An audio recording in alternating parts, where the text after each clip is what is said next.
안녕하세요. 저는 서울에 살고 있는 40대 여성입니다. 정말 어디서부터 어떻게 풀어나가야 할지 막막한 일이 저에게 생겨 머리가 지끈거렸었네요. 모든 일이 다 지나고 나니까 오히려 이 위기가 저에게는 기회가 된 것이 아닌가 싶은 생각이 들었습니다. 본인의 삶에 만족하며 감사한 줄도 모르고 살던 인간에게 거만하게 행동하면 망하게 된다는 것을 똑똑히 보여주게 된 것 같아서 오히려 저에게는 상처가 될 수 있는 일이었지만 속 시원하게 해결할 수 있게 된 결과라고 생각하게 되었어요. 이 세상에는 참 별 사람도 별 일도 다 있다는 것을 절실하게 느끼게 되었고, 저는 그 어떤 상황에서도 잘 이겨낼 수 있는 현명한 사람으로 거듭난 것 같아 한 단계 성장한 기분이 들었습니다. 앞으로는 사람의 내면을 조금 더 깊게 들여다봐야 한다는 교훈을 가지고 정신 똑바로 차리고 살아보려고 노력하려고요. 무슨 일이 있었길래 이렇게까지 비장하게 행동하나 싶으시죠? 지금부터 제 이야기를 시작해 보도록 하겠습니다. 저는 학창 시절부터 공부에는 크게 소질이 없었던 터라 대학을 잘 나오지 못했습니다. 뭐 대학이라는 게 그렇게 중요한 건가 하는 생각도 있었어요. 그래도 뭔가 더 배워볼 수 있는 기회가 있다면 놓치지는 말자 싶어서 공부를 워낙 안 했었기 때문에 성적에 대충 맞춰서 전문대를 졸업하게 되었습니다. 저희 부모님께서는 상당히 깨어있는 분들이셨어요. 보통 자식들에게 공부는 무조건 해야 하는 거라고 강요 아닌 강요들을 하잖아요. 제가 여태까지 봐온 부모들은 전부 그랬던 것 같아요. 성적이 떨어지면 잔소리를 하고 회초리를 들기도 하고요. 저 때만 해도 학교에서 체벌하는 게 요즘처럼 큰일인 세상이 아니었거든요. 저희 부모님은 다르셨어요. 각자 자기 자리가 있는 법이라면서 공부가 안 맞으면 다른 거 하면 된다고 여유롭게 생각을 하셨던 분들이셨어요. 삶이 항상 성적순은 아니라고 하셨죠. 성적으로 혼나는 일도 없고 제가 하고 싶은 것이 무엇인지 찾아보고 집중하는 게 더 중요한 거라 하시니까 더더욱 공부에 힘을 쏟았던 것 같습니다. 대신 저는 당장 할 수 있는 일을 찾기 위해서 전문대를 졸업하자마자 아르바이트를 전전하다가 정말 도전이라는 건 한번 해봐야 되지 않겠냐 싶어서 이력서를 이리저리 뿌리기 시작했어요. 사실 저는 회사라는 것이 엄청나게 큰 문턱이 존재한다고 생각했었어요. 왜 그런 말이 있잖아요. 서울대를 졸업해도 취직 못하는 사람들이 허다하다고요. 저도 당연히 서울대는커녕 전문대를 졸업했으니까 회사에 취직하기가 어려울 것이라 생각을 했고, 그래서 애초에 도전도 해보지 않았었거든요. 그래도 이왕이면 아르바이트보단 제대로 된 직장에 들어가고 싶다는 열망이 사로잡혀서 이력서를 뿌리기 시작한 거죠. 그러다가 제가 예상치도 못한 중소기업에서 저를 합격시켜주니 아니겠어요? 정말 감사한 마음이 들어서 그 어떤 누구보다 열심히 일을 했습니다. 제가 일머리가 꽤 괜찮은 편이었던 것 같아요. 학벌에 밀리지 않으려고 나서서 일을 더 찾았던 게 도움이 되었던 것 같기도 하고요. 대학은 전문대를 나왔지만 사회생활은 꽤 잘했습니다. 제가 생각해도 잘했던 것 같아요. 그래서 적응도 잘하고 다녔는데 우리 상사가 저를 별로 안 좋아해서 그게 좀 스트레스였습니다. 저랑 상사랑 좀 일하는 스타일이 안 맞았다고나 할까요? 근데 부장님은 제 아이디어를 더 높이 사주셨기 때문에 상사가 저를 은근히 질투하고 미워했다 이 말입니다. 그렇게 열심히 회사 생활하면서 유일하게 스트레스를 푸는 게 술 마시는 일이었는데 회사 동기가 저한테 소개팅 한번 안 해보려나? 하고 물어보더라고요. 소개팅? 갑자기 무슨 소개팅이야. 회사 일에 치여서 스트레스 받아 죽겠는데 연애할 시간이 어디 있어. 이렇게 우리들이 회사 일 끝나고 술이나 퍼마시는 것보단 연애라도 하는 게 좋지 않겠어? 그러니까 소개팅 한번 해라. 딱히 그 동기의 말이 틀린 건 아닌 것 같았죠. 저도 뭐 바쁘고 치열하게 살았던 것은 아니지만 나름 매번 목표를 가지고 살았었기 때문에 누군가를 소개받아서 연애라는 걸 제대로 해본 적이 없었거든요. 이제 번듯하게 직장도 다니겠다. 연애 한번 해보자 하는 마음으로 소개팅을 나가게 되었습니다. 그러다가 만나게 되었죠. 누구를요? 바로 제 남편을요. 30대 초반에 동기의 주선으로 만나게 되었는데 당연히 남편도 회사원이었습니다. 중소기업이긴 했지만 나름 탄탄한 회사라서 남편은 평생 직장이다 생각하면서 다닐 거라고 했어요.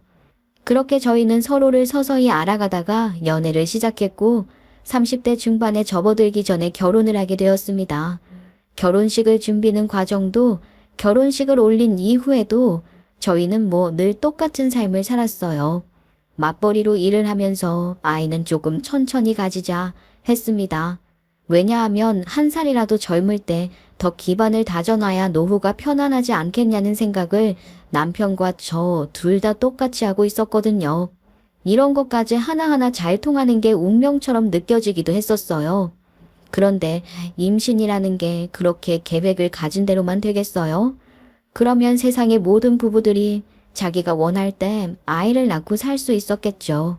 아무튼 저희는 계획을 짱에 무색하게 결혼한 지 1년 차가 되지 않았을 때 바로 임신을 하게 되었습니다. 처음에 임신 사실을 알았을 때 얼마나 놀랐는지 몰라요.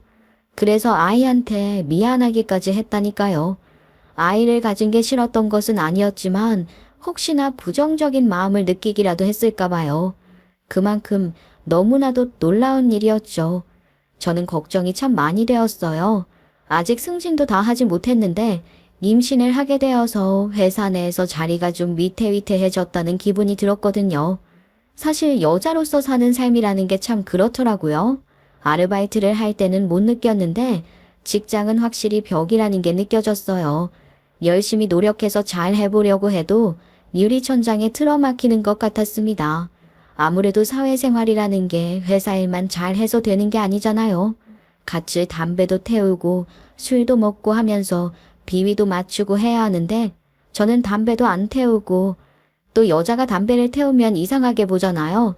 아무튼 거기다가 임신까지 했으니 큰일이구나 싶긴 했죠. 왜냐하면 제가 결혼할 때 회사 상사가 은근 비꼈거든요. 저에게 살짝 질투심을 가진다는 그 상사요.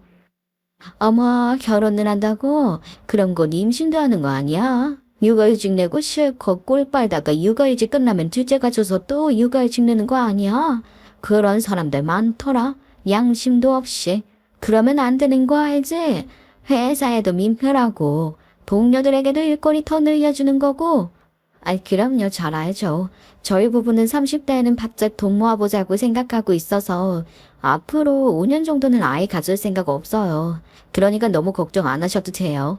그렇게 말을 했는데 결혼을 한 지 1년도 안 돼서 임신이라니 얼마나 꼴불견이냐고요. 물론 임신이라는 게 정말 축하받아야 하는 일이지만 이게 타인의 일과 연관이 되면 축하만 곱게 나올 수가 없더라니까요. 문제는 상사가 임신 사실을 알자마자 저를 쥐 잡아먹는 것처럼 닥달을 하기 시작했다는 것이었어요. 어머, 임신을 했다고? 내가 뭐라 그랬어? 진짜 그럴 줄 알았다니까. 신혼부부가 얼마나 불타오르는데 임신이 뭐 마음처럼 5년 뒤에 되나? 그러면서 은근히 흉을 보고 업무 배제시키고 그러는 거예요. 어차피 육아휴직 내고 일 그만둘 거 아니냐면서 저한테 일도 제대로 안 주고 그러니까 성과가 안 나고 회사에서 밉보이게 된 거죠. 가뜩이나 남들에 비해서 스펙도 딸리는데 저는 스트레스 받다 탈모까지 진행이 되기 시작했어요. 그러면서 급격하게 우울함이 찾아오기도 했었죠. 기분이 나아지지 않고 스트레스만 받고 하니까 결국 제 몸에 문제가 생기더라고요. 말을 하기 아직도 아픈 일이지만 제가 유산을 하게 되면서 마음의 상처를 엄청나게 입게 되었습니다. 결국 마음을 회복하지 못했고 상사 얼굴만 봐도 온몸이 사시나무 떨리듯이 떨리게 되었어요. 저는 남편과 협의를 해서 일을 그만두게 되었습니다. 그때부터는 정말 마음의 안정을 찾으려고 노력을 했던 것 같아요. 다른 불필요한 생각을 전부 접어두고 좋은 것만 보고 느끼려고 노력을 했어요. 그렇게 일 그만두고 남편 외벌이로 살기 시작하니까 은근히 생활이 쪼들리는 것 같더라고요. 둘이 벌다가 혼자 벌기 시작하니까 먹을 것도 괜히 아껴 먹게 되고요. 하지만 저는 유산을 했다는 슬픔에 그리고 회사라는 곳 자체에 트라우마가 생겨버리고 말았습니다. 제가 유산을 하게 된 게 전부 회사 때문인 것 같고 제 인생을 엄청나게 비관하게 되었던 것 같아요. 30대가 인생에서 가장 중요한 시기라고 하지 않겠어요? 결혼, 임신, 육아, 노후 대비 이 모든 것이 30대의 기반을 쌓고 이루어야 하는 부분이라고 생각한단 말이죠. 그런데 저의 30대는 너무 우울하고 실패한 것 같다는 느낌이 들었어요.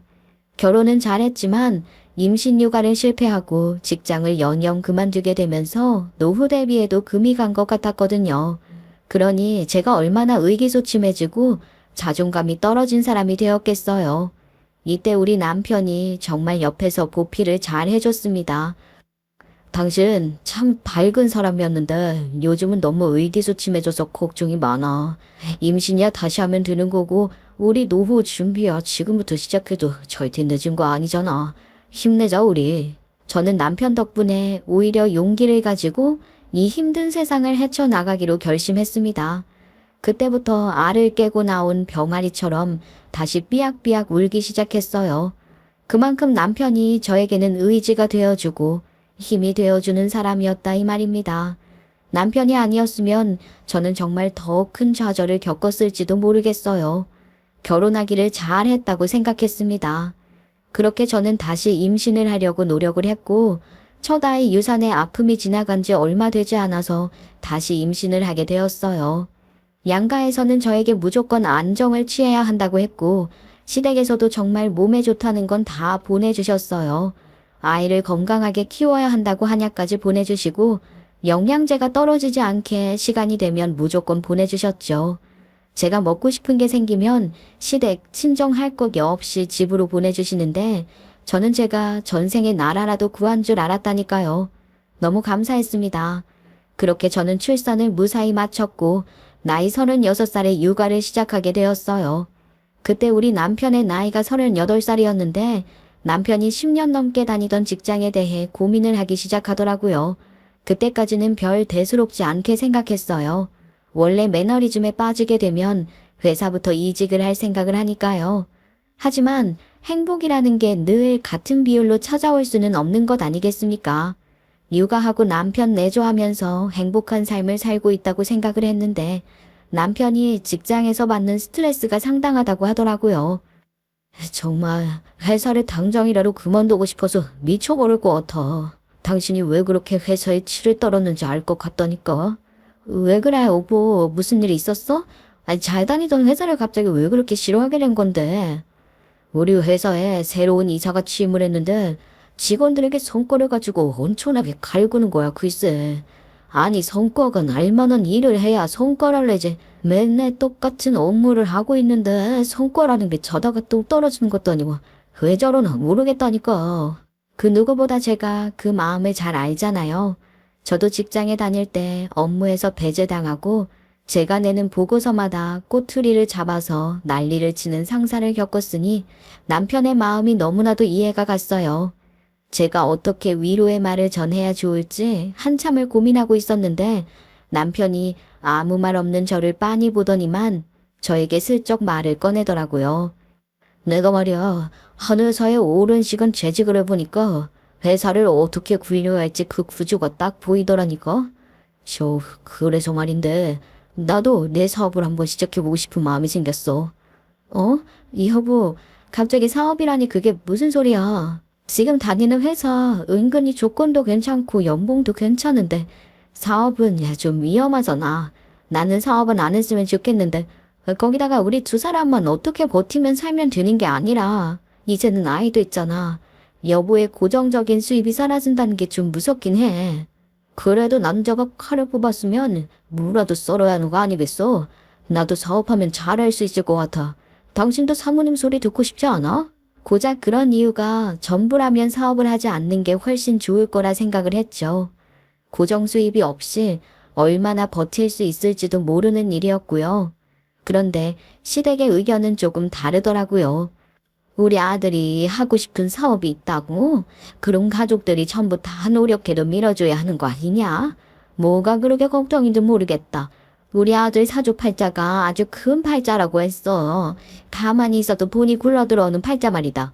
우리 아들 생활력이 강한 놈이라 절대로 가족들 굶길 일은 없을 테니까 걱정하지 말고 밀어주거라. 시모가 딱 잘라서 내조만 잘해주라고 말을 하는데 당연히 그렇게 자신만만하게 말을 하시니 시댁에서 좀 도와줄 거라고 생각했습니다. 사업자금 같은 부분 말이죠. 근데 남편이 10년 동안 모은 퇴직금을 탈탈 털어다가 사업을 시작하게 된 거예요. 당황스럽긴 했죠. 당연히 저는 그 퇴직금은 건드리지 않을 거라고 생각했거든요. 당장 저희 가족이 먹고 살아야 할 돈도 필요한데 정작 시댁에서는 나 몰라라 하고 남편은 모든 돈을 다 털어서 사업을 시작하겠다고 하니 좀 당황스러웠습니다. 걱정하지 마. 내가 이 돈을 몇 배로 불려올게. 무조건 내가 내 사업 성공시킬 테니까 당신은 나만 믿어줬으면 좋겠어. 알겠지? 남편의 의지는 대단했고 저렇게 자신감이 넘치는데 당연히 무라도 썰겠구나 싶은 마음이 들었어요. 저는 남편을 지지해주겠다고 마음을 바꿔 먹었고 정말 사업이라는 것을 시작하게 되었어요. 처음에는 당연히 마냥 잘만 될 줄 알았던 사업은 시간이 흘러도 잘 풀리지 않았습니다. 어떻게 첫 술에 배부르겠냐고 남편과 서로 토닥이면서 내일은 더 나아질 거야. 내일은 더 좋아질 거야 하며 버티기 바빴어요. 남편은 백방 열심히 노력하는 것 같았지만 일은 꽉 막혀 있었죠. 정말 하는 만큼 성과가 나온다면 좋겠지만 남편이 시간을 쏟아부어도 돌아오는 건 거절의 말, 어렵겠다는 말뿐이었어요. 아이에게 들어가는 돈은 점점 늘어나지 남편에게 이번 달은 어떠냐고 물어보는 것도 지치지. 정말 진퇴양난이더라고요. 이 와중에 시댁과 친정에 손을 벌리기도 좀 그랬습니다. 왜냐면 시댁은 저희를 도와줄 수 있는 처지가 아니었고 남편이 척에는 사업하는 걸 말하지 말자고 했거든요. 왜 척에는 말을 하지 말자고 했는지 이해가 안 되시죠? 그게 말이죠. 사실 저에게는 나이 차이가 꽤 있는 친정오빠가 하나 있었습니다. 친정오빠는 자신감에 넘쳐서 결혼을 한 이후에 사업을 시작했다가 쫄딱 망하고 말았거든요. 그러고 나서 미국으로 아메리칸 드림을 꿈꾸며 이민을 가게 되었어요. 새언니가 미국 시민권자였고 처가가 미국에 있었거든요. 그래서 미국에서 처가살이를 하게 되었단 말입니다.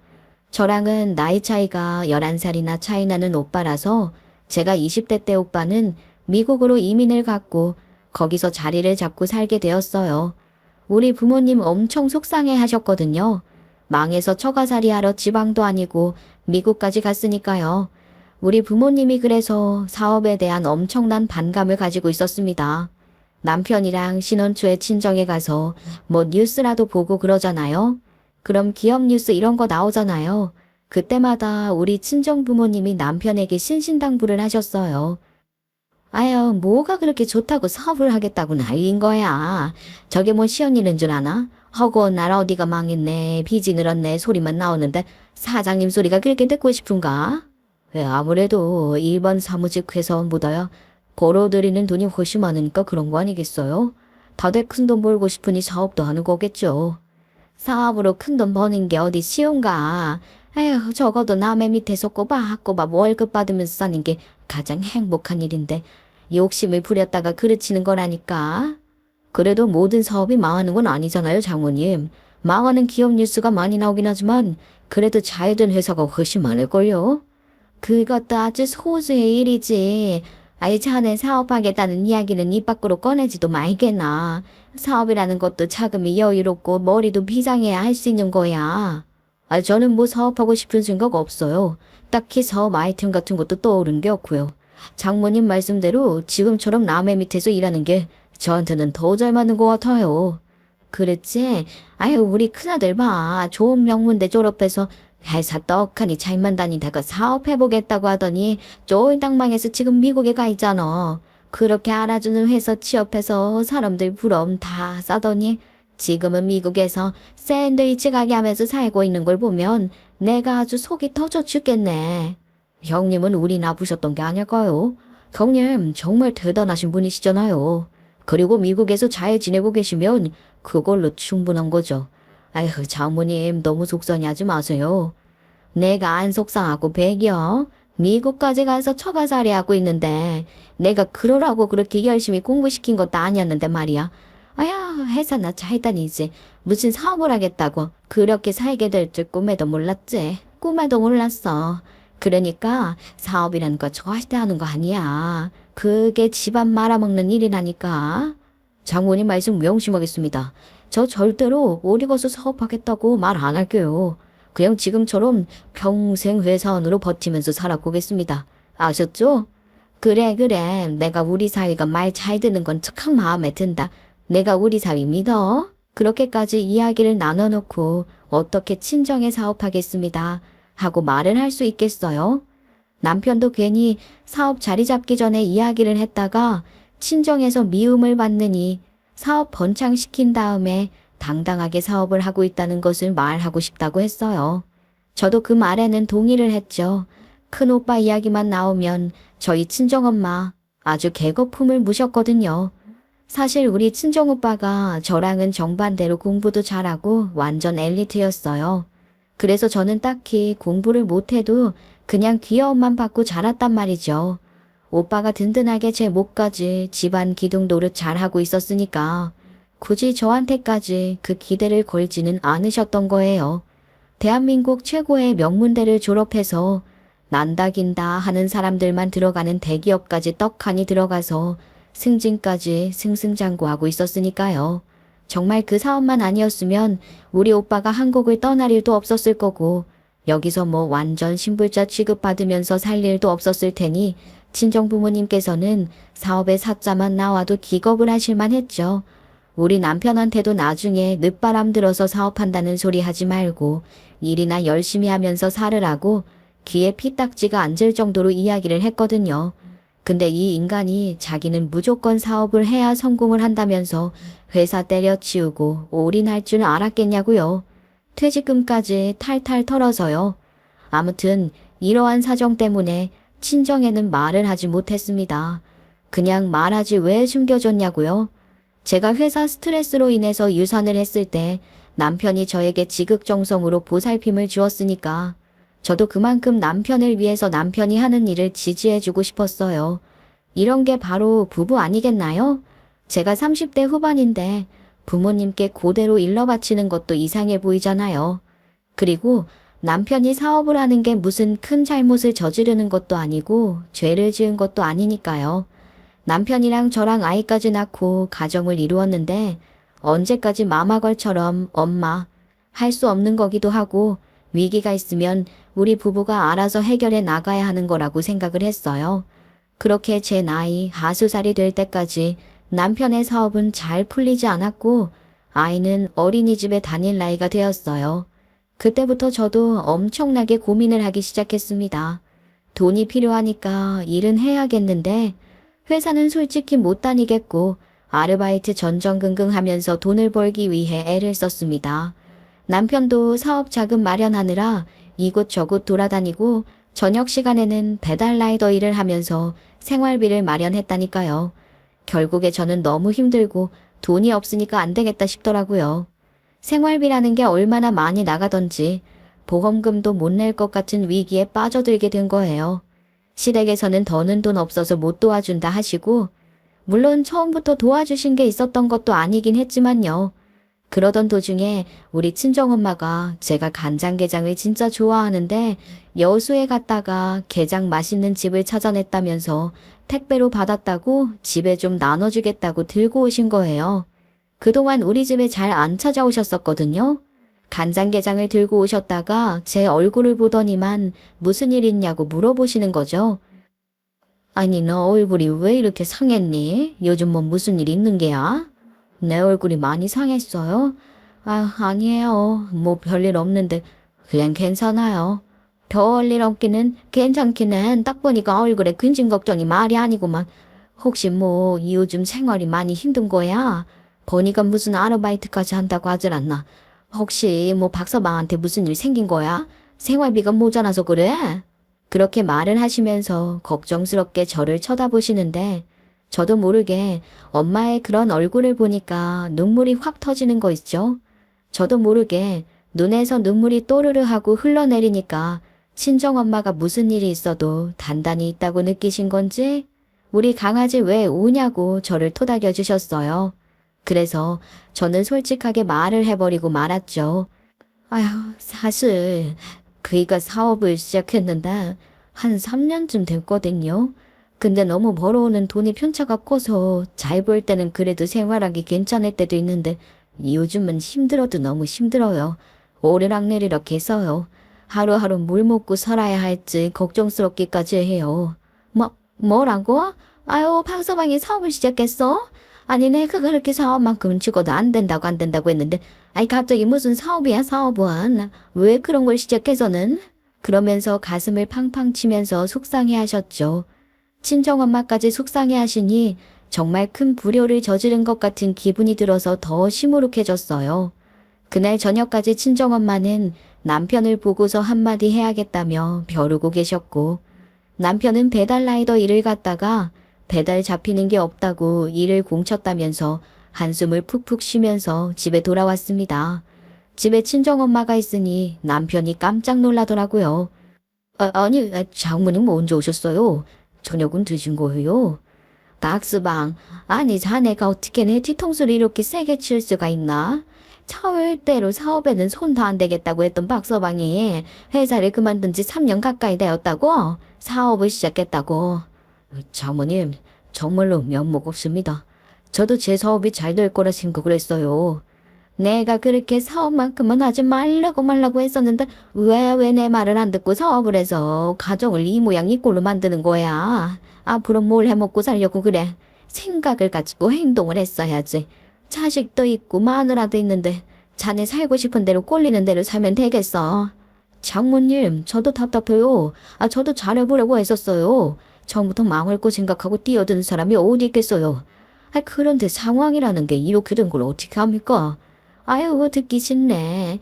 내가 자네 결혼한다고 찾아왔을 때부터 딱 한 가지 사업만큼은 죽어도 하지 말라고 했었던 건 홀라나 까먹고 내가 유일하게 부탁한 게 그거 하나였는데 얘 큰오빠가 사업하다가 망해서 미국 가서 얼굴도 못 보고 지냈는데 너희가 이러면 내가 속상해서 어떻게 사냐. 남편놈 죄 지은 사람 마냥 아무 소리도 못하고 고개만 푹 숙이고 있었죠.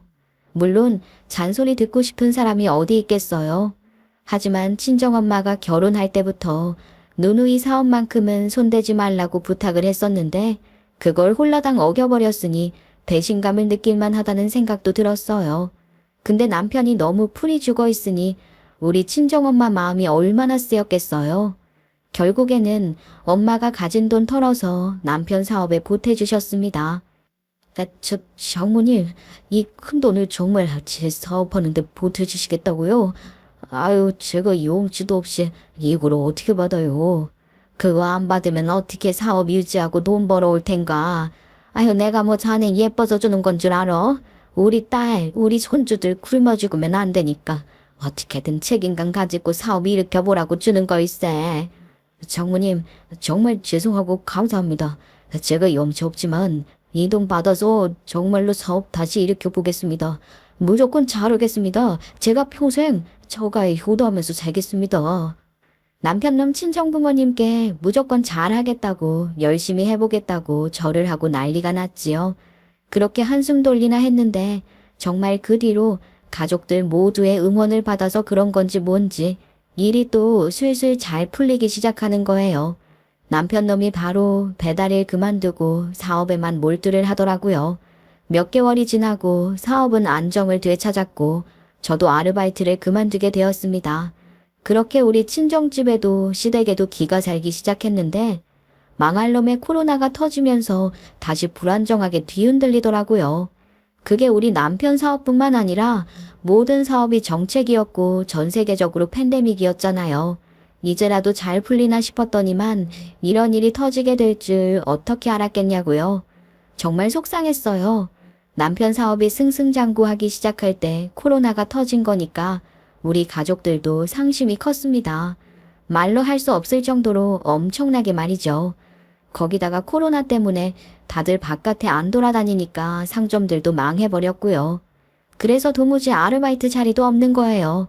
남편이랑 배달 일을 같이 해야 하나 우리 애는 누가 봐주나 걱정을 하고 있었는데 코로나가 터지고 한 1년쯤까지는 모아둔 돈으로 먹고 살만 했거든요. 근데 1년 딱 지나니까 다시 죽겠더라고요. 돈은 못 벌겠지. 돈 들어올 구멍도 없지. 이번에야말로 정말 우리 가족 길거리에 내앉게 생겼다 싶었는데 사람이 죽으라는 법은 없는 거 있죠? 남편이 어느 날 갑자기 술에 잔뜩 취해서 엄청나게 신나서 집에 들어온 거예요. 아유 여보 무슨 술을 이렇게 마셨어. 지금 상황이 얼마나 안 좋은데 술 먹고 이렇게 신나서 집에 들어와. 술값 당신이 계산한 거 아니지? 얻어먹은 거지? 여보 그러고 이제 걱정 절대 안 해도 돼. 우리 이제 손톱에 돌이 씌고 살 수 있다고. 퍽퍽하게 지금처럼 동계상 하나하나 따져가면서 안 살아도 된다고. 아이 갑자기 그게 무슨 소리야. 어디 복권이라도 당첨된 거야? 로또보다 더 기가 막힌 일이 일어났지. 아 여보 글쎄 내 사업에 투자자가 나타났어. 투자를 해주겠다는 어마어마한 사람이 나타났다고. 깜짝 놀랐죠. 우리 남편 사업이 코로나 터지기 전까지 성장을 엄청 했잖아요. 그 가능성을 보고 투자를 하겠다고 투자자가 나타났다는 겁니다. 투자금도 3차까지 지원을 하겠다면서 해볼 수 있는 모든 방법을 동원해서 성장시켜 보라고 했다는 거예요. 저는 너무 놀라서 코로나 시기에 이게 말이 되는 거냐, 혹시 사기는 아니냐고 하니까 이때가 지금 딱 적기라면서 투자를 하겠다고 했대요. 다들 주춤할 때 치고 올라가야 더 큰 폭으로 성장할 수 있다고 했다는 게 아니겠어요? 그렇게 남편은 투자를 받게 되었고 그 뒤로 진짜 그 투자금으로 성장했다고 말을 해도 과언이 아닐 정도로 큰 성장을 하게 되었습니다. 남들 자금난에 시달릴 때 빵빵하게 돈을 투자받았으니까 당연한 결과였지요. 그렇게 코로나가 조금 잠잠해지고 난 뒤에는 남편의 회사는 이전 회사랑 비교도 안 될 정도로 커지게 되었습니다. 아예 다른 회사인 것처럼 탈바꿈이 되었다니까요. 남편의 입이 귀에 걸릴 수밖에 없었죠. 투자금은 계속해서 들어왔고 남편은 자기가 구상해둔 모든 시뮬레이션을 다 돌리면서 더욱더 바빠질 거라고 했어요. 회사 직원들도 몇 명 더 뽑았고 어느 날부터는 지방에 출장까지 다니기 시작했습니다. 이번에는 어디로 출장을 간다고 그랬지? 경주? 아니 거기에 무슨 공장이 있다고 경주까지 출장을 갔다가 와야 하는 거야? 거기서 꼭 필요한 부품을 가지고 와야 해. 그래도 사장이 직접 발로 뛰면 공장장들도 대우를 잘해준다니까. 직원들 보내는 거보다 내가 발로 직접 뛰는 게 낫지. 내가 수급해야 할 재료들이 중국 각지에 다 나뉘어져 있는데 어떻게 하겠어. 아유 피곤할까봐 걱정이다. 그럼 저녁 늦게나 들어오겠네. 기차가 밤 늦게까지 있겠지? 경주를 어떻게 하루 만에 다녀오냐. 가서 하루 자고 내일 올 거야. 아이 오늘 집에 안 들어온다고? 아니 기차 타면 3시간이면 가는 거 아닌가? 굳이 외박을 해야 할 필요가 있어? 여보 요즘 야근도 너무 잦은 것 같고 주말도 반납하고 출장길에 오르고 있는데 집에는 좀 꼬박꼬박 들어와 줬으면 좋겠어. 나랑 아이랑 둘이 있으면 불안하단 말이야. 아니 내가 뭐 놀러 가는 것도 아니고 일을 하러 가는 건데 왜 그래? 다녀올 테니까 집이나 잘 지키고 있어. 야근을 한답시고 집에 늦게 들어오는 건 매일 일상이 되어버렸고 주말도 반납하고 출장을 간다고 엄청나게 바쁘게 살았지요. 오죽하면 우리 아이가 아빠는 오늘도 안 와? 하고 물어볼 정도로 집에 붙어 있는 시간이 없었어요. 그런데 생활비는 계속 똑같은 거예요. 사업이 그렇게 잘 되면 생활비를 더 줄 법도 한데 자기에게 떨어지는 돈은 얼마 없다면서 생활비는 매번 똑같이 주는 거 있죠. 한 번은 대단한 계약이 성사되었다고 자랑자랑을 하는데 생활비는 또 똑같이 주길래 불만을 내비쳤죠. 아니 이번에 대단한 계약까지 했다면서 왜 생활비는 매번 똑같아? 당신 혹시 나 몰래 모처치기라도 하고 있는 거야? 우리 아이 영어 놀이학교 보내고 싶은데 돈이 부족해서 그래. 내가 뭐 돈이 어디 있어서 저축을 하고 그래. 나도 당신한테 주는 생활비가 좋은 거나 다름없지. 무슨 회사 대표가 그렇게 돈이 없어. 당신 수상해? 수상하긴 뭐가 수상해? 회사 돈이 뭐 내 마음대로 굴릴 수 있는 건 줄 알아? 아이 모르면 가만히나 있어. 왜 사람 파가지로 긁고 그래? 성질을 버럭버럭 내는데 왜 저러나 싶었죠. 제가 뭐 정색하고 말을 한 것도 아니고 농담조로 이야기를 한 건데 남편이 너무 화를 내니까 괜히 민망하기까지 하더라고요. 그런데 글쎄 정말 우연치 않은 기회에 알게 됐지 뭐예요. 저에게 남편을 소개시켜준 회사 동료가 오랜만에 연락이 와서는 그러는 거예요. 요즘 잘 지내? 내가 박 과장님 소식 들었어. 사업 시작하고 나서 엄청나게 잘 되고 있다면서? 옆에 여비서 하나 데리고 다니는 게 딱 봐도 사장님 티가 팍팍 나더라. 언제 그렇게 사업이 술술 잘 풀렸어? 만나서 이야기라도 나눠야 하는 거 아니야, 우리? 웬 여비서를 말하나 싶었지요. 남편 회사가 승승장구하고 있긴 하지만 그래봐야 직원이 6명인데 여비서를 두고 다닐 일이 뭐가 있겠어요. 뭔가 쎄하더라고요. 남편이 퇴근하고 돌아왔을 때 마음에 담아두고 있을 필요가 있겠나 싶어서 대놓고 물어봤어요. 당신 여비서를 언제 뽑았어? 나한테는 직원만 뽑았다고 했지. 그게 여비서라고는 말 안 했잖아. 애초에 당신한테 비서가 필요해. 아니, 회사 일을 어떻게 알고 있어? 내가 말을 해준 적도 없는데 그걸 어떻게 알고 있냐고. 아이, 뭐 이렇게 예민하게 반응을 하고 그래. 놀랄 일이야 이게? 별일 다 아니잖아. 우리 소개시켜준 그 동기 있잖아. 걔가 말해주던데? 아니, 뭐 그런 서쪽인 얘기까지 당신한테 하는지 모르겠네 정말. 당신 그 주변 사람들 정리 좀 하는 게 좋겠어. 이 비싼 사람들이랑 어울리지 말라 이 소리야. 어머, 기가 막혀? 여보, 회사에 여비서를 뽑은 게 뭐 숨긴 일이라고 이렇게 과민 반응을 하는 거야. 내가 몰라야 할 일이라도 돼? 그래서 말을 전해준 내 동기까지 입이 싼 사람 취급을 하는 거야. 당신이 이렇게 나오는 게 더 수상해. 남편 놈이 너무 오바를 해대니까 수상하더라고요. 제가 수상하다고 말을 하니까 입을 또 꼭 다물고는 피곤하다고 자야겠다고 그러고요. 야근이 잦은 것도 출장이 있는 것도 이상하게 느껴지고 그래서 제가 어떻게 했겠어요? 의심은 풀어야죠. 남편 놈 자는 사이에 휴대폰을 몰래 열어봤습니다. 물론 부부 사이의 프라이버시를 중요하게 생각한다고는 하지만 여러분들 같으면 저처럼 행동 안 하시겠어요? 남편이 수상해 보이기 시작했는데 미안하지만 의심은 풀어야 평생 같이 살 수 있는 거잖아요. 남편 휴대폰은 패턴으로 잠겨 있었는데 항상 리을자로 패턴 비밀번호를 해놓는다는 것을 알고 있었거든요. 결국 패턴 풀어서 두근두근 떨리는 심장을 부여잡고 휴대폰을 확인하는데 아니나 다를까 이놈 바람이 났더라고요. 상간녀의 이름을 아기 고양이로 해둔 거 있죠. 이게 무슨 쌍팔년도 연애질이냐고요. 손이 부들부들 떨리고 너무나도 열이 받아서 그 여자 전화번호부터 제 휴대폰에 저장을 해두고 그놈이랑 나눈 대화들을 전부 제 휴대폰으로 사진을 찍어뒀습니다. 증거는 모아야 하니까요. 이놈의 자식이 사업 잘 풀리고 나니까 바람을 피운다는 게 말이나 되는 소리예요. 아주 심하게 뒤통수 때려 맞은 거죠. 그 다음날 바로 그 여자한테 연락했습니다. 어디 사나이만 칼을 뽑아 물을 썰겠습니까? 저도 할 수 있다고요. 너, 나 누군지 알지? 만나서 우리가 할 이야기가 있을 것 같은데 말이야. 그러니까 인연이 아주 뻔뻔하게 약속 장소랑 시간을 지가 정해서 부르더라고요. 두개골에 금이 갈 정도로 빡치지만 만나러 갔습니다. 제가 먼저 도착해서 기다리고 있는데 저는 인연 얼굴을 사진으로 작게만 본 거라 잘 몰랐거든요. 근데 인연은 저를 알고 있었나 봐요. 단박에 저를 찾아내더니 다가오더라고요. 적어도 우리처럼 동년배는 되겠구나 했더니 누가 봐도 30대 초반은 여자인 거예요. 나쁜 놈, 띠동갑 차이 나는 여자랑 바람을 피운다는 게 미친놈이지 뭐예요. 아줌마, 저랑 뭐 길게 이야기를 나눌 필요가 있을까요?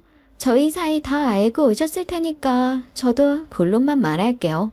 저 그이랑 너무 행복하게 잘 지내고 있어요. 그이 또한 제가 없으면 안 된다고 하더라고요. 뭐라고?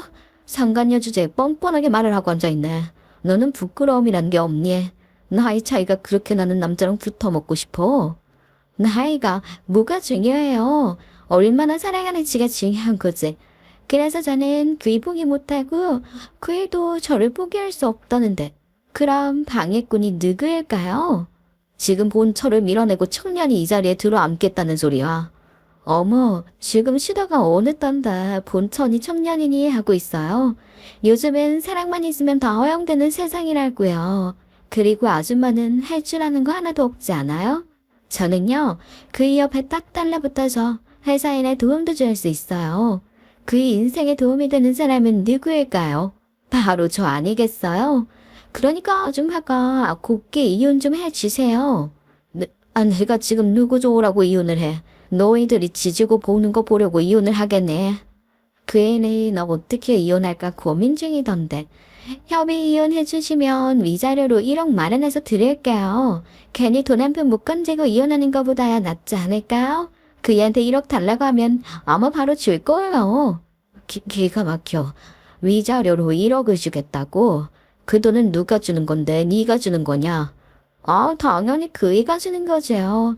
아줌마한테 위자료로 1억이라도 지어서 이혼하고 싶다고 저한테 매번 속을 털어놨었거든요. 속이 부글부글 끓었습니다. 저랑 아이까지 낳고 10년 가까이를 함께 살았는데 바람이 나서 위자료 주고 이혼하겠다는데 어떻게 화가 안 나겠어요? 근데 저도 다 생각이 있었습니다. 그래서 일부러 더 약을 올리기 시작했어요. 아이구야, 대단한 사람 납셨네. 상간녀 주제에 너희 둘이 뭐? 결혼이라도 하게? 사람들이 바람 피운 거 모를 줄 알아? 아주 박수 쳐주면서 축하한다고 해주겠네. 그런 줄도 모르고 지금 감히 내 앞에서 당당하게 이혼을 해달라는 이야기를 하고 있어? 삐쳐서로 좋은 거 아닌가요? 아줌마는 위자료 넉넉하게 받고 나는 사랑 지키고 그이는 나랑 살면서 행복하고 아줌마는 어차피 그이한테 정도 없는 거 아니에요? 애들 아빠야, 너와는 다르게 우리 사이에는 아이도 있는데 네가 감히 이혼을 하라는 소리를 할 수가 있어? 솔직히 말해서 서로 이혼하는 게 좋잖아요. 그이가 아줌마한테는 생활비 쥐꼬리만큼 주죠? 그거 왜 그런 줄 알아요? 나한테 가진 돈 탈탈 쏟아붓고 있어서 그런 거거든. 아줌마는 생활비 얼마나 받아요? 저는 매달 500만 원씩 받고 있는데 그럼 본처는 더 주나? 그 말에 진짜 어이가 없더라고요. 저한테는 생활비 250만 원 주거든요. 그걸로 공과금부터 보험료에 애한테 들어가는 돈, 우리 생활비 다 쓰는 건데 전현한테 2배를 주고 있다는 거잖아요. 세상에 어떻게 이런 일이 있을 수가 있어요? 더 이상은 못 참겠다 싶더라고요. 그래, 위자료로 1억 준다는 거 진짜인 거지? 제가 이런 걸로 왜 거짓말을 치겠어요. 정 못 믿으시겠으면 그이 당장 데리고 올게요. 됐어. 누가 주던 1억만 받으면 되니까. 진짜로 1억 주면 내가 바로 합의 이혼 해줄게. 무조건 콜이다. 진짜요? 이 아줌마 의외로 말이 잘 통하네? 좋아요. 제가 바로 그에게 전달할게요. 최대한 빠르게 도장 찍어주세요, 그럼. 그렇게 당당한 상간녀와의 만남은 1억을 받고 이혼하는 걸로 끝을 내게 되었죠. 그날 저녁에 남편이 쭈뼛하게 다가오더니 슬쩍 말을 걸대요. 만났다며? 나한테 꺼내는 첫 마디가 그거네? 감히 애들도 있는데 부끄러운 줄도 모르고 바람을 피워. 네가 사람이야. 그러면서 남편의 뺨을 있는 힘껏 갈겨주었습니다. 그러니까 남편 놈 벌겋게 부어오르는 뺨을 만지면서 저에게 소리를 버럭 지르더라고요. 에이씨, 당신의 이런 모습에 나는 너무나도 질렸었어. 세상에서 지가 제일 잘난 줄 알고 지 말이 다 맞는 줄 아는 당신 모습이 질렸다고. 꼴도 보기 싫었다고. 내가 뭘 어쨌다고 나한테 그딴 소리를 하고 그래.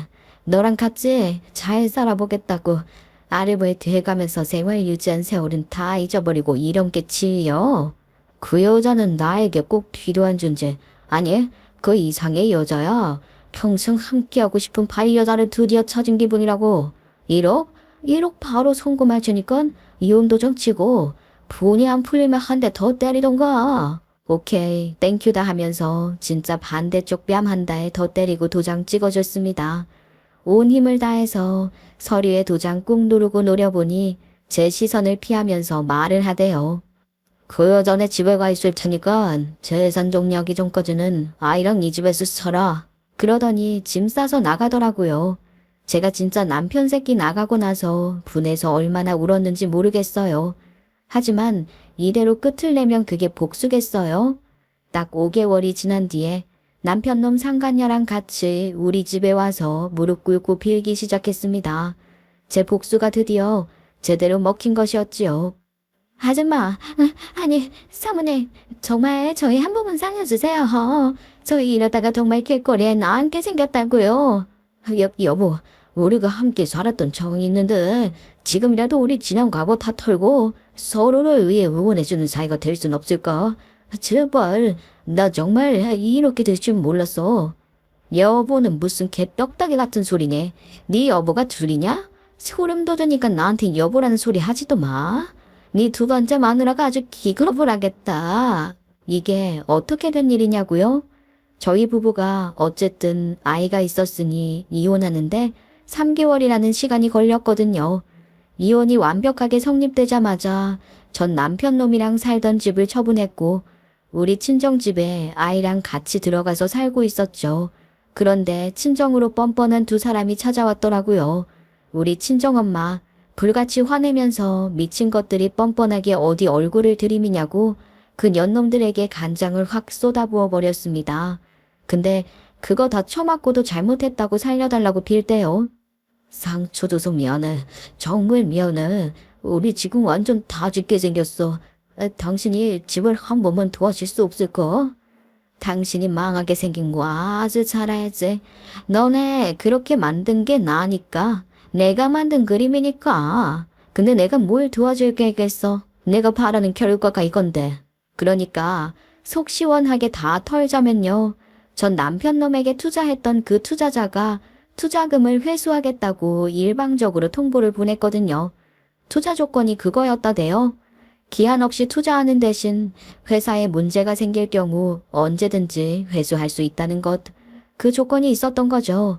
전 남편놈 바람 펴서 저랑 이혼한 것도 그렇고 상간녀를 여비서로 앉혀놓고 일 한 번 안 시키고 월급 주고 있었던 걸 걸고 넘어졌대요. 그 투자자가 이걸 어떻게 다 알았냐고요? 그 투자자가 바로 우리 사돈 어르신이었거든요. 그러니까 새언니네 부모님 말이죠. 미국 시민권자고 미국에서 지내신다고 했잖아요. 미국에서 샌드위치 가게 사업을 크게 하셨는데 우리 오빠는 거기 체인 내서 일을 하고 있었던 거고요. 이게 꽤 사업이 시간이 지나면 지날수록 커져서 거의 뭐 체인점 장사를 했다고 해도 과언이 아닐 정도로 성장을 했나 보더라고요. 우리 친정엄마가 미국에 있는 오빠랑 통화를 하면서 박서방 사업 때문에 제가 힘들어한다고 하니까 도움을 주게 된 것입니다. 우리 오빠랑 저랑 나이 차이가 많이 나서 오빠가 저를 어릴 때부터 정말 잘 돌봐줬었거든요. 제가 힘들어한다고 하니까 본인 사업 실패했던 생각도 나고 그랬는지 사돈 어른께 부탁해서 투자금을 지원해주기 시작한 거예요. 근데 바람나서 이혼했다는 사실을 알고 바로 투자금 회수하겠다고 한 것입니다. 근데 저는 상간녀한테도 복수를 하고 싶었거든요. 그년이 전 남편놈 돈 없다고 버리고 사라지면 그만 아니겠어요. 빚을 같이 갚아야지요. 그래야 제 복수가 완벽하게 이루어지는 거지요. 그래서 둘이 혼인신고서에 도장 찍을 때까지 기다렸습니다. 전 남편과 결혼 생활을 길게 했으니 주변에 겹치는 지인들이 한둘이 아니잖아요. 두 사람이 혼인신고를 마쳤다는 이야기가 들리자마자 바로 오빠가 투자금 회수를 하겠다고 통보를 한 것입니다. 아다리가 이렇게 짝짝 들어맞을 수가 있나요? 갑작스러운 투자금 회수에 당장 자금을 가지고 올 곳은 없고 하니 회사가 부도로 넘어가게 생긴 겁니다. 그 전까지는 사돈 어른이 투자자였으니까 전 남편 놈은 누군지 몰랐던 거예요. 우리 오빠랑 저랑 나이 차이가 많이 나니까 저도 사돈 어른의 얼굴을 오빠가 결혼식 할 때 한번 뵙고 못 봤거든요. 그러니 전 남편 놈도 우리 오빠 얼굴은 알아도 사돈 어른 얼굴은 몰랐을 수밖에 없었죠. 거기다가 한국 이름, 미국 이름이 달라서 더 몰랐을 겁니다. 전 남편 놈 투자금 회수한다고 했을 때 우리 오빠가 떡하니 등장한 거죠. 그러니까 시겁하고 저를 찾아와서 한 번만 도와달라 살려달라 이 지랄한 거예요. 우리 아빠 바짝 엎드린 전 남편 놈을 발로 차면서 꺼지라고 했어요. 감히 사업 좀 잘 된다고 돈 좀 만진다고 바람이 나서 조강지처럼 헌신짝 버리듯이 버려놓고 이제 와서 살려달라고? 에라이 저걸로마 썩 꺼져라. 아주 그냥 평생을 거저꼴로 살아봐. 저희가 잘못했어요. 언니 저 한 번만 살려주세요. 저 임신 5주차예요. 빚도 지고 애도 있는데 어떻게 살아요? 그러니까 한 번만 도와주세요. 네? 언니 어디서 뻔뻔하게 언니 소리가 나와. 나한테 아줌마 아줌마 하더니 기가 막혀. 임신을 했다고? 당신 그 나이에도 팔팔하네. 내가 니들 임신인데 뭐 이쁘다고 도와줘. 내 자식 버릴 땐 가차 없더니 네 자식은 소중하니? 절대로 도와줄 생각 없으니까 꺼지라고. 살려달라고 빌었지만 저는 끝까지 그들에게 동정심을 가지지 않았습니다. 결국 투자금을 갚아내지 못한 전 남편놈의 회사는 사돈어른에게 넘어가게 되었어요. 부도난 회사 인수하는 건 아주 어렵지 않더라고요. 거기다가 투자금 뱉어야 하는 금액이 만만치 않아서 전 남편놈은 실독에 빠졌다고 하더라고요. 그거 못 갚으면 간방 가게 생겼는데 상간녀는 오죽 짜증날까요? 임신까지 했다는데 인생 망한 거죠.